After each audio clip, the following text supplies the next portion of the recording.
Of course, Breakfast Central is not complete without entertainment. Now, music is a powerful tool, whether it's to encourage a person, inspire a generation, or encourage change in a nation. As Kenyans gear towards the nation's general elections, rallies are getting bigger and candidates are more deliberate than ever. Over this weekend, Tanzanian heavyweight musician Platnumz graced the Azimio One Kenya coalition final rally at the Kasarani Stadium. Platnumz, who is arguably one of East Africa's biggest acts, entertained Azimio supporters for 3 minutes with his dancers on stage performing his hit songs Amaboko and Wa. Of course, as Azimio presidential candidate Raila Odinga joined him on stage. Now, this sparked a division among Kenyans as to why a Kenyan artist wasn't chosen for the job. Kenyan comedian Eric Omondi, rapper Juliani, and Bien of Sauti had several things to say. Of course, they all had different thoughts regarding the appearance of Tanzania's Platnumz in the rally. Juliani had this to say particularly. The rapper said, "Diamond in Kasarani was distasteful. Any Kenyan talent would have sufficed." Controversial comedian Eric Omondi had a different thought. He said, "It says a lot that on this very definitive and historic moment in our nation, none of our local musicians was found worthy. I don't blame anyone but the musicians. Unless our musicians rise to the occasion and take their place, this will only get worse." Of course, he's insinuating that Kenyan musicians were boring and predictable and that someone else had to come to deliver the job. Lead vocalist of the award-winning man group Sauti responded saying most Kenyan artists did not want to get mixed up in the political affairs in the country. His words exactly, he said, "But we don't want to be in political forums such as these." While Bien, of course, of Sauti had heavily clamored on the importance of voting and exercising these rights in the past weeks, others were surprised because Platnumz was paid more than 5 million shillings for his 3-minute performance at the Kasarani Stadium in accordance with his rates. 22.1 million registered Kenyans will go to the polls to elect the country's 5th president and successor tomorrow, August the 9th. We certainly wish them a free and fair election. Well, that's not all that's more entertainment, but let's move from that to this one. Nigerian-American beauty YouTuber Jackie Aina received backlash over the weekend for her newly released product, Sorosoke candles. Now, the 35-year-old social media influencer further tendered an apology and withdrew sales and production of that particular product. Here's the backstory. As part of her 4-candle set called the Owambe Collection, Spice of Life, No Wahala, Soft Life, and Sorosoke, the latter product received wide criticism for the choice of the name from the Nigerian society. As of course, Sorosoke, a Yoruba term, it means speak louder, was used as a rallying cry against police brutality during the 2020 October EndSARS protests here in Nigeria. Critics accused the makeup guru of trying to profit off the movement and criticized her for being slow to use her platform to boost the movement at the height of the protests back in 2020.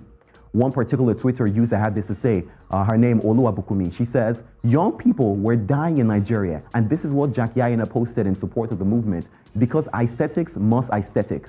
She now wants to make money off that same movement. Nope, not happening. How do we recall these candles, please?"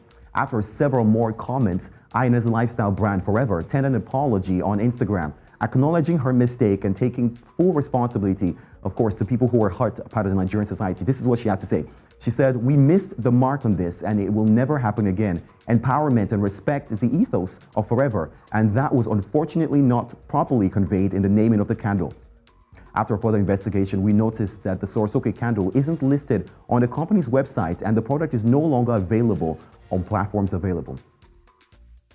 I mean, it's super sad to see that happen, but it's truly Nigerians, and we're super proud of how far we've come, and honestly, we're not to be messed with. Finally, on the international scene, Top Gun Maverick has just surpassed Titanic as the 7th highest grossing release in domestic box office history. The James Cameron's disaster epic film has raked in $662 million domestically in ticket sales alone and $690 million internationally. In fact, without playing in China or Russia, the blockbuster follow-up to the 1986 Top Gun has grossed $1.3 billion to date. Now, Paramount Studios' biggest film of all time, the Tom Cruise-led film, is pulling in audiences in a way that we have never seen, monumental, even prior to COVID-19 pandemic. Now standing close to reaching Marvel's Avengers Infinity War record, with barely a 16 million gap between them. Now, the film places at number 7 in box office currently. Beyond that, the list of the top 5 domestic release consists of Black Panther, which has over $700 million, Avatar, $760 million, Spider-Man No Way Home, $804 million US, Avengers Endgame, $853 million US, and Star Wars The Force Awakens with $936 million US. Now, decades after seeing the original, it's great to see sequels surpass expectations. Top Gun Maverick follows Maverick Mitchell as he trains a young group of aviators for a dangerous mission. The cast includes Miles Teller, Glenn Powell, John Hamill, Jennifer Connelly, and Van Kimler. And of course, it's incredible to watch. I do have a short clip to show you how much goes into, honestly, putting out this film. Let's watch this. 3, 2, 1. Here comes some G's. There's 5 G's. 6 G's. Because if we're going to do it, we're going to fly in the F-18s. The aviation sequences had to be real. So our actors went through 3 months of grueling training. The Navy says if you eject, you have to be able to survive in the water. So we had to go through that challenging underwater program. It's intense. You're flipped inverted and you're having to try and get out. Honestly, as a fan and a viewer, I'm blown away by the fact, the dedication that they put into it. 3 months of training and those things had to be real. I mean, it's not play anymore to be an actor. But what do you guys think, Olive?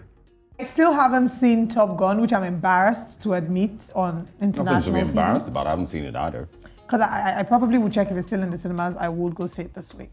But that's great, great story. They're a great update. And when I see it, I'll come back and give my feedback. But I'd like to drop some comments on the Jackie Aina story, which was done in bad taste. Lots of people on Twitter, we use the word dragged Jackie Aina when it was the NSAS protest, and they expected more from her as a Nigerian, or you know, I mean, it's easy to claim Nigeria when you want to benefit of the struggle of Nigerians. There was a lot of criticism about how she wasn't involved in the NSAS protest, and now she's trying to profit from it. Cultural appropriation at its finest. I mean, this is not the first time. A few weeks ago, we're talking about the European journalist who wrote a book titled Sorosoke, and it's basically reminding us that as Africans, we must tell our stories ourselves and not wait for others to come do it for us. But Jackie Aina, I don't know, seems like many people think it was planned. Osaugi? Yeah, I mean, there's no way that, you know, she's going to claim that she doesn't know what Sorosoke is, or, you know, the NSAS, the whole of the NSAS protest, you know. So it's obviously was intentional, you know, and she probably, you know, wanted to use bad publicity to sell her product, but obviously that didn't work. Or it might still work. It might still be part of her plan. But, you know, completely insensitive, you know, of Jackie Aina. I don't know what we call her, Aina. Very insensitive of her, and I hope that she's learned some lesson, and other people who may also have such, you know, plans would learn a lesson from there. I completely agree with you guys. I mean, I think it was distasteful. But here's the thing, right? Someone brought up something and said, what if for longevity purposes, right? People can now look back if the product sells and actually can pinpoint, you know, a day as that, you know? And I thought, is there an angle to that? Well, that would have been a valid angle if during the protest, when people expected her to speak up, use her platform for Nigeria, there were young Nigerians who were risking their lives going out, you know, every day protesting, and there were people who were at the receiving end of the protest, and they expected Jackie to speak up. But at that point, she didn't speak up. So if you didn't speak up then, why are you trying to make a business out of it now? I'm sure the story would have been different if it was a Mr. Macaroni or if I was the bad guy that did it, because these people were in the forefront of it. Right. But we will have further conversations on this. Thank you so much, Sam, Dandy, for joining us this morning. Absolutely.